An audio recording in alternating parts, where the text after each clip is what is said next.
안녕하세요. 블랙스톤 H입니다. 자, 오늘 투자론 시간에는요, 이 장기 투자자라면 정말 반드시 알아야 할 주제죠. 소극적 채권 관리에 대해서 한번 깊이 파고들어 보겠습니다. 자, 한번 상상해 보세요. 여러분이 5년 뒤에 딱 정해진 날짜에 100억 원을 누군가에게 꼭 갚아야 하는 상황이에요.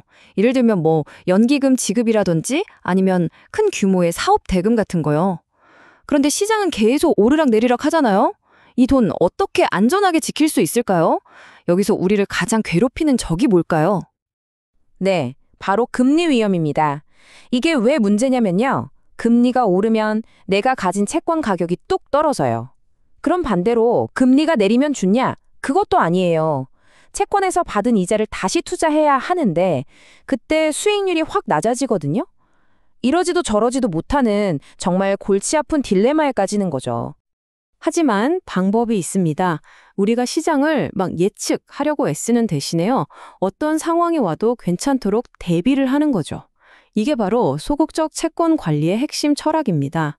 그리고 이 금리 위험을 딱 잡아줄 두 가지 아주 강력한 전략이 있어요. 자, 그럼 첫 번째 전략부터 한번 자세히 들여다볼까요? 첫 번째 전략은 바로 면역, 영어로는 immunization이라고 부르는 전략입니다. 이름부터 뭔가 딱 막아줄 것 같죠?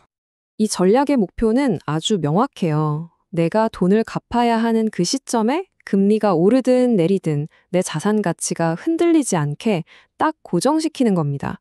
그럼 이걸 어떻게 하느냐? 바로 듀레이션이라는 개념을 이용하는 건데요.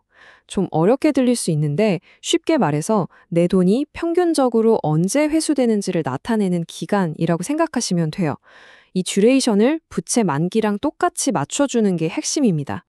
자, 이게 진짜 기가 막힌 원리인데요. 어떻게 금리 위험에서 면역이 되느냐? 바로 두 개의 상반된 위험을 서로 싸우게 만드는 겁니다. 시소 같은 거죠.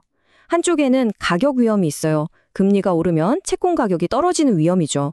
반대쪽에는 재투자 위험이 있습니다. 금리가 내리면 이자 수익이 줄어드는 위험이요. 면역 전략은 이 시소의 균형을 완벽하게 맞춰서 한쪽이 내려가면 다른 쪽이 저마치 그만큼 올라오게 만들어버리는 정말 스마트한 방법입니다. 와, 교수님, 원리는 정말 신기한데요. 근데 이게 정말 실제로도 그렇게 딱 맞아 떨어지는지 궁금해요. 실제 숫자로 된 예시를 한번 볼 수 있을까요? 아주 좋은 질문입니다. 자, 이 표를 한번 보세요. 5년 뒤에 약 14,693달러를 갚아야 하는 상황을 가정한 거예요. 원래 금리가 8%였는데 만약 금리가 7%로 떨어지거나 9%로 올라도 최종적으로 손에 쥐는 돈을 한번 보세요. 갚아야 할 돈보다 항상 조금이라도 더 많죠.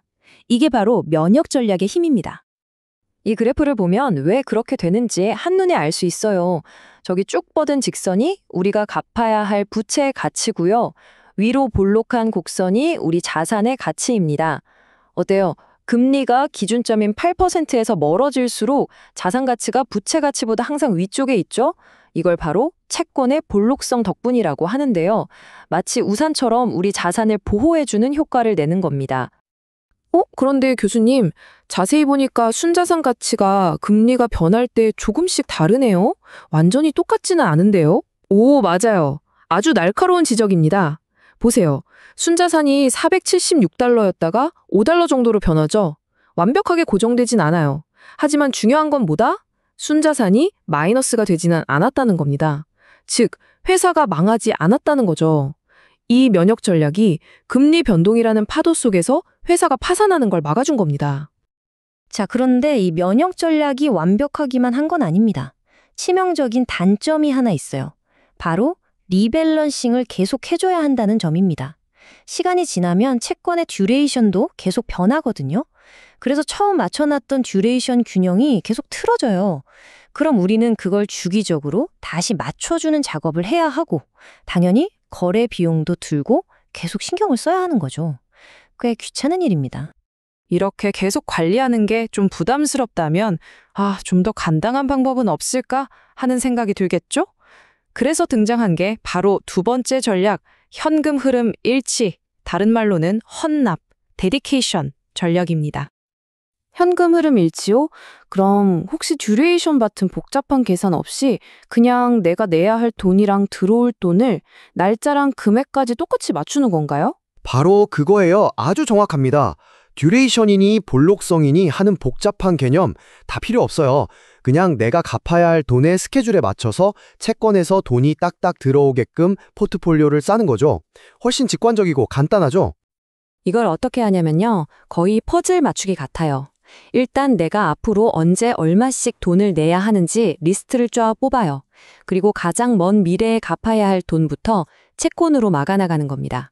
예를 들어 5년 뒤에 10억이 필요하면 5년 만기 채권을 사서 원금으로 그걸 막는 거죠.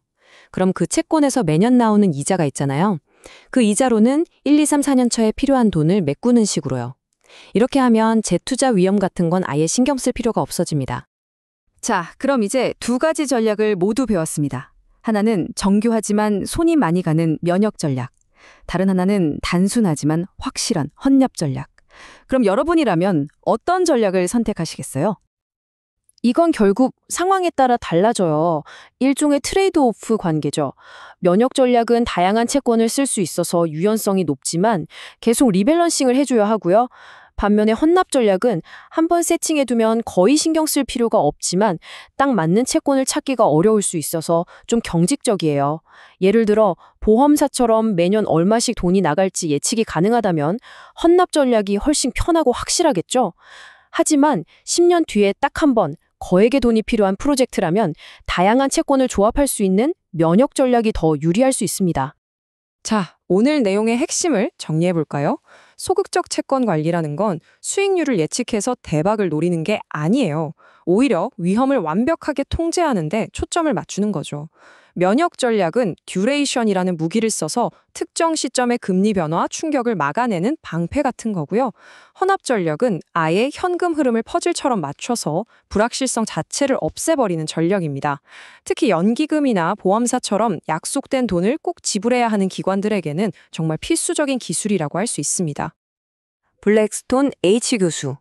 결국 투자의 지혜는 예측이 아니라 대비에 있는지도 모릅니다. 자, 오늘 배운 내용을 생각하시면서 마지막 질문을 드립니다. 여러분의 포트폴리오는 미래의 어떤 불확실성에도 대비가 되어 있습니까? 오늘 내용은 여기까지입니다. 감사합니다.